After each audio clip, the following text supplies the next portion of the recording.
இன்றைக்கி வேர்க்கடலை செடிக்கு அப்பா தண்ணி பாய்ச்சறதுக்காக காலையிலே போயிட்டாருங்க. காலையில் போகும்போது கஞ்சி தான் கொண்டு போனார், மதிய சாப்பாடு கொண்டு போகல. அதனால் மதிய சாப்பாட்டுக்கு அப்பாவுக்கு தூக்குவாளியில் என்ன சாப்பாடு இன்றைக்கின்னு பார்த்தீங்கன்னா, சுட சுட சோறும் மொச்சக்காய் போட்டு வச்ச காரக்குழம்பும் தாங்க.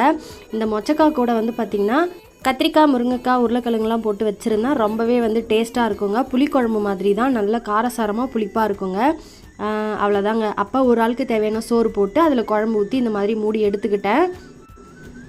தூக்குவாளி எடுத்துக்கிட்டு என்னோடய 2 வீலர் எடுத்துக்கிட்டு அப்பா இருக்கிற இடத்துக்கு போயிட்டேங்க. நான் போகிறதுக்குள்ளேயே அப்பா பசி தாங்காமல் வெயிலில் இந்த கஞ்சியை தான் குடிச்சிட்டு இருந்தார். அதுக்கப்புறம் நான் போயிட்டு அப்பாவுக்கு வந்து சாப்பாடு கொடுத்தேன். அப்பா கொஞ்சம் நேரம் ஆகட்டும் நான் சாப்பிட்றேன்னு சொல்லிட்டாரு. ஆனால் எனக்கு எப்பவுமே சாப்பாடு கொண்டு போனால் நிலத்துக்கு போனால் அங்கே வந்து எனக்கு இந்த சாப்பாடு கொஞ்சம் சாப்பிட்ணுன்னு ஆசையாக இருக்குங்க. உடனே ஒரு வாழை இலையை பறிச்சிட்டு வந்து சுட சுட சோறு போட்டு இந்த கார குழம்பு பார்க்குறதுக்கு அவ்வளோ சூப்பராக அங்கே போய் பார்த்தீங்கன்னா இன்னுமே வந்து பார்க்க அப்படியே டெம்ட் ஆகி சாப்பிட்ணுன்னு தோணுச்சிங்க.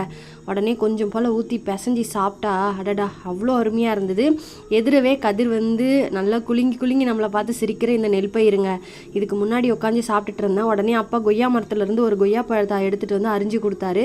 சாப்பிட்டு முடிச்சுட்டு அதையும் வந்து சாப்பிட்டுட்டு அதுக்கப்புறம் பேலன்ஸ் இருந்த சாப்பாட்டை அப்பாவை சாப்பிட சொல்லிவிட்டு நாங்கள் வீட்டுக்கு கிளம்பிட்டோங்க. இந்த வீடியோ பிடிச்சிருந்தா மறக்காமல் சப்ஸ்கிரைப் பண்ணுங்கள்.